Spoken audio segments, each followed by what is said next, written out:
বিসমিল্লাহির রহমানির রহিম।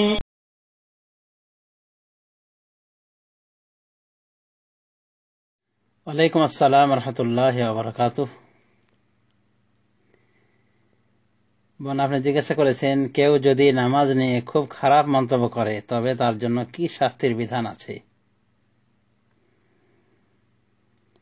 যদি নামাজ নিয়ে কেউ খারাপ মন্তব্য করে, অর্থাৎ নামাজটাকে মন্দ চোখে দেখে বা নামাজ বিষয়ে কটূক্তি করে, তাহলে এই জাতীয় লোক মুসলিম থাকার কথা নয়। কারণ ইসলামের কোনো বিষয় নিয়ে কাউরি আপত্তি তোলা, কাউরি অপছন্দ করার অবকাশ নেই। ইসলামের সবকিছুকে পরিপূর্ণরূপে গ্রহণ করবে, তবেই সে মুসলিম বলে গণ্য হবে। সুতরাং কোনো কিছুকে, ইসলামের কোনো কিছুকে যদি কেউ ঠাট্টা মস্করার চোখে দেখে, তবুও কাফের হয়ে যাবে। সূরা তাওবার একখানা আয়াত এ মর্মে জাজল্য প্রমাণ। অনুভবে কোনো জিনিসকে যদি ঘৃণার চোখে দেখে, তবুও কাফেরে পরিণত হয়ে যাবে। আল্লাহ বলছেন, যালিকা বিআন্নাহুম কারিহু মা আনজালাল্লাহ ফাআহবাতা আমালাহুম। সূরা মুহাম্মদের ভিতরে বলছেন আল্লাহ যে এটা এজন্যই যে তারা আল্লাহর নাজিলকৃত বস্তুকে ঘৃণা করেছে, অপছন্দ করেছে। ফাআহবাতা আমালাহুম, সুতরাং আল্লাহ তাদের আমলগুলিকে বাতিল করে দিয়েছেন। আর যাদের আমলকে টোটালি বাতিল করে দেন আল্লাহ, তারা হলো কাফের মুশরিক। আল্লাহ বলছেন, লাইন আশরাকতা লা ইয়াহবাতান্না আমালুক। আপনি যদি, অর্থাৎ হে নবী, আপনি যদি শিরক করেন তাহলে আপনারও আমল বাতিল হয়ে যাবে। ওয়ালা তাকুনান্না মিনাল খাসিরিন, আর আপনি অবশ্যই ক্ষতিগ্রস্তদের দলভুক্ত হবেন। তাহলে বুঝতে পারলাম যাদের আমল বাতিল হয় তারা কাফের। আর কাদের আমল বাতিল হয়? কাফের মুশরিকদের মতো কারা হয়ে যায়? যারা কোনো কিছুকে ঘৃণা করে। যালিকা বিআন্নাহুম কারিহু মা আনজালাল্লাহ ফাআহবাতা আমালাহুম। এটা এজন্যই যে তারা আল্লাহর নাজিলকৃত বস্তুকে ঘৃণা করেছে, অপছন্দ করেছে, ঘৃণার চোখে দেখেছে। ফাআহবাতা আমালাহুম, সে কারণে আল্লাহ তাদের আমলকে বাতিল করে দিয়েছে। সুতরাং শুধু নামাজ নিয়ে, নামাজ তারপরে দাড়ি, তারপরে ইসলামের যে কোনো বিধিবিধান, এগুলি বিষয়ে যদি কটূক্তি কেউ করে, খারাপ চোখে দেখে, ঘৃণা পোষণ করে, তবে এগুলো আদায় করলেও সে মুসলিম থেকে খারিজ হয়ে যাবে। সুতরাং যে ব্যক্তি নামাজ নিয়ে কটূক্তি করবে তার অবস্থা আশঙ্কাজনক। তার কলেমা নবায়ন করা উচিত এবং বাকি জীবন সংশোধন করে চলা উচিত। আল্লাহ রাব্বুল আলামিন বলেন, ইয়া আইয়ুহাল্লাযীনা আমানুত্তাকুল্লাহা হাক্কা তুকাতিহি ওয়া লা তামুতুন্না ইল্লা ওয়া আনতুম মুসলিমুন। হে ইমানদারগণ, তোমরা আল্লাহকে ভয় করো যথাযথভাবে এবং মুসলিম না হয়ে মৃত্যুবরণ করো না। মুসলিমের আরেকটা অর্থ হলো আত্মসমর্পণকারী, অর্থাৎ শরীয়তের সমস্ত বিধিবিধানকে মেনে নাই, একে বলা হয় মুসলিম। তো আল্লাহ বলছেন যে তোমরা আল্লাহকে ভয় করো হে ইমানদারগণ, আর আত্মসমর্পণকারী মুসলিম না হয়ে মৃত্যুবরণ করো না। অতএব যে নামাজ নিয়ে খারাপ মন্তব্য করে বা কটূক্তি করে বা ইসলামের কোনো এক বিষয়কে নিয়ে কটূক্তি করবে, সে অমুসলিমে পরিণত হয়ে যাবে। তবে তাকে বিষয়টি বুঝিয়ে দিতে হবে যে তোমার এই কাজটি বিধর্মীর কাজ, নাস্তিকের কাজ, তুমি আর জীবনে এরকম করবে না, এটা কথা এভাবে তাকে বুঝিয়ে দিতে হবে। এরপরও যদি সে হটকারিতা করে তাহলে মুসলিম থাকার কোনো অবকাশ নেই, বরং এরকম আপত্তিকর কথা বললেই সে ইসলাম থেকে বের হয়ে যায়।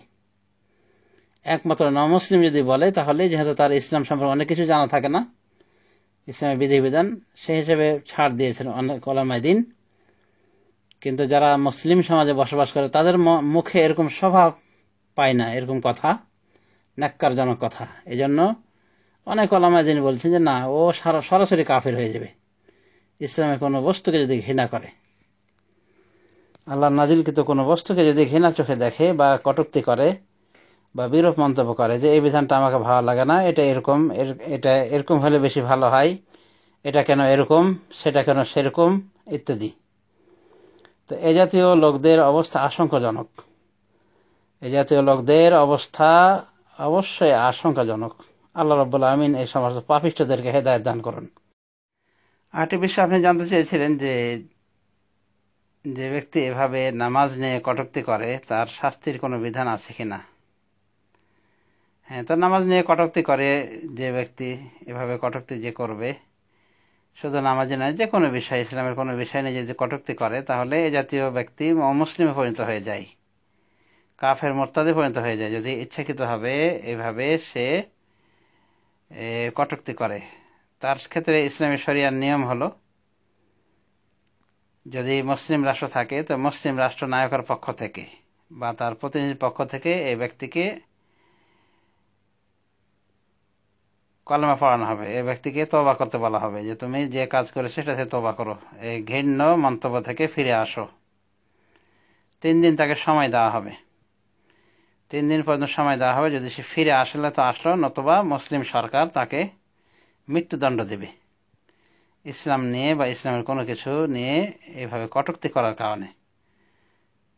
কারণ এই অবস্থায় সে নন মুসলিম বলে পরিগণিত হবে। ইসলামকে বিদ্বেষের চোখে দেখার কারণে বা ইসলাম নিয়ে, ইসলামের কোনো বিষয় নিয়ে, যেমন নামাজের কথা বলা হয়েছে, তো ইসলামের কোনো বিষয় নিয়ে, নামাজ, রোজা, হজ, যাকাত, যে কোনো বিষয় নিয়ে কটূক্তিকারী মুসলিম থাকার কথা নাই, তার অবস্থা আশঙ্কাজনক। তো মুসলিম সরকার তাকে তওবা করাবে, 3 দিন সময় দিবে। 3 দিনের ভিতরে যদি ফিরে আসে, তওবা করে কটূক্তি করা থেকে, তাহলে তো ভালো কথা। না ফিরে আসলে মৃত্যুদণ্ড কার্যকর করা হবে। তবে এটা কার্যকর করবে মুসলিম সরকার।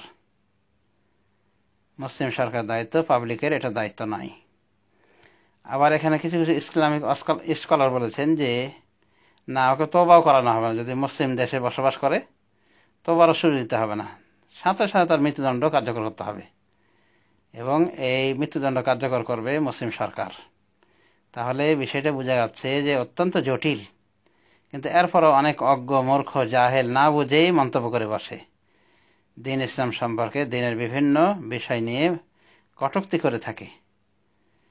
তো এই কটূক্তি করা যে কত বড় অপরাধ, আশা করি প্রাগুক্ত আলোচনা থেকে সহজেই অনুমেয়। আল্লাহ রাব্বুল আমিন আমাদের সবাইকে তৌফিক দান করুন যেন আমরা ইসলামে সীমাবদ্ধ থাকি, এবং ইসলামের কোনো বিষয় নিয়ে যেন আমাদের মধ্যে কেউ এভাবে কটূক্তি না করি। আল্লাহ রাব্বুল আমিন আমাদের ঈমান, ইসলামকে হেফাজত করুন এবং আমরণ